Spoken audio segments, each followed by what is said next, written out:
আসসালামু আলাইকুম everyone, welcome back to my channel. আজকে আমি আপনাদের সঙ্গে শেয়ার করব খুবই মজার খিচুড়ির রেসিপি। আর এভাবে নরম খিচুড়ি সবজি দিয়ে, শীতের সবজি দিয়ে রান্না করলে কিন্তু আরও বেশি মজার হয়। আর এখনও যারা আমার চ্যানেলটি সাবস্ক্রাইব করেননি তাদের জন্য সাবস্ক্রাইব করা অনুরোধ রইল। এ পর্যায়ে খিচুড়িটি তৈরি করার জন্য আমি খুব সহজ এবং হাতের কাছে উপকরণ দিয়েই তৈরি করে নেব মাটির চুলায় সহজভাবে তৈরি করা খিচুড়ি। আর এই খিচুড়ি কিন্তু অনেক পুষ্টিকরও হয়, বড় থেকে বাচ্চারা সবাই খেতে খুবই পছন্দ করে। এজন্য নিয়ে নিচ্ছি একটা লোহার কড়াই। আমি যেহেতু মাটির চুলায় তৈরি করেছি, আর লোহার কড়াই যদি খিচুড়িটা তৈরি করেন তাহলে কিন্তু খুবই মজার হয়। দিয়ে দিচ্ছি সামান্য পরিমাণ পেঁয়াজ কুচি, দিয়ে দিচ্ছি তেজপাতা, এখানে ইচ্ছা করলে দারুচিনিও দিতে পারেন, আর তার সঙ্গে সাদা এলাচও দিতে পারেন। আর গরম মশলা কিন্তু ব্যবহার করলে খিচুড়ির টেস্টটা আরও বহুগুণে বেড়ে যায়। এ পর্যায়ে খুব ভালোভাবে নেড়ে চেড়ে পেঁয়াজ কুচিগুলোকে ভেজে নিতে হবে। একটু সময় নিয়ে পেঁয়াজ কুচিগুলোকে গোল্ডেন ব্রাউন করে ভেজে নিতে হবে। তারপরে দিয়ে দিচ্ছি 1 চামচের মতো আস্ত জিরা দিয়ে একটু সময় ভেজে নিতে হবে।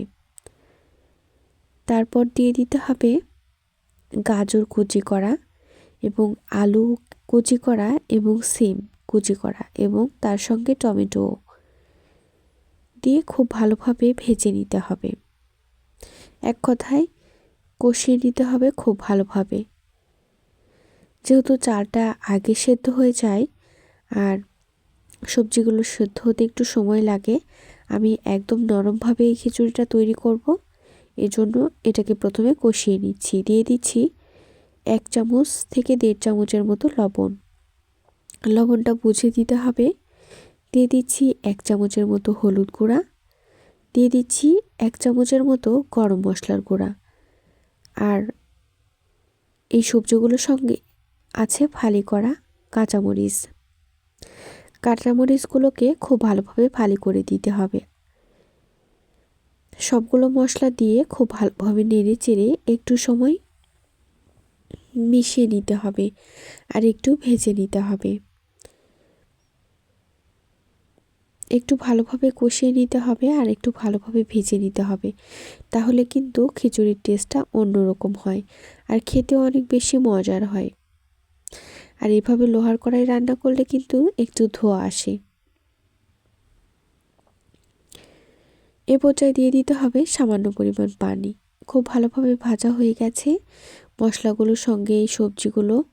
আপনারা চাইলে আরও নানা ধরনের শীতের সবজি যেমন ফুলকপি, বাঁধাকপি সবগুলো সবজি দিয়েই চাইলে এভাবে খিচুড়ি সহজেই রান্না করে নিতে পারেন। আর এভাবে খিচুড়ি রান্না করলে কিন্তু অনেক মজার হয় খেতে।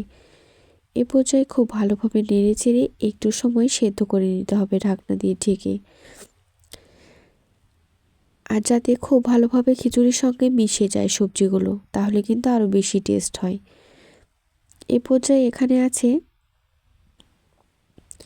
চাইলে এখানে আপনি ডালও ব্যবহার করতে পারেন। আমরা চাল দিয়ে দিচ্ছি, ভাতের চাল দিয়েও ইচ্ছা করলে এটা তৈরি করতে পারেন। আমি যে দিচ্ছি মোটা যে পোলায় চালগুলো থাকে কিংবা আমাদের আলো চাল বলে, সেদ্ধ চাল ছাড়া যে চালটা, সেটা দিয়ে খিচুড়ি খেতে আরও বেশি মজার হয়। এ পর্যায়ে খুব ভালোভাবে নেড়ে চেড়ে কষিয়ে নিতে হবে এই চালগুলোকে সবজির সঙ্গে।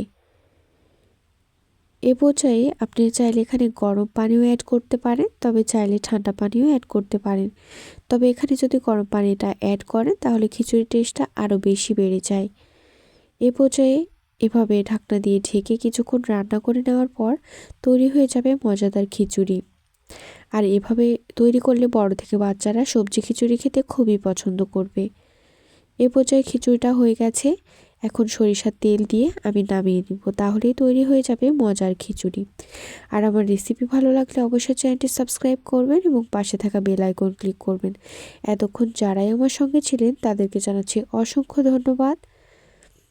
এ পর্যায়ে সরিষার তেল দিয়ে দিচ্ছি, একটু বেশি পরিমাণ সরিষার তেল দেওয়ার চেষ্টা করবেন। আর বেশি টেস্ট চাইলে এখানে দিতে পারেন 1 চামচের মতো ঘি, তাহলে আরও বেশি মজার হয়।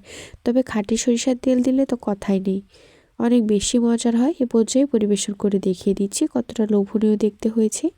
খেতেও হয়েছে মাশাআল্লাহ অনেক মজার। আমরা অবশ্যই অনেক মজা করে খেয়েছি। বাসায় একবার হলেও এভাবে ট্রাই করে দেখতে পারেন। আর যদি মাটির চুলায় করতে পারেন আরও বেশি টেস্টি হবে। অনেক ধন্যবাদ সবাইকে। আল্লাহ হাফেজ।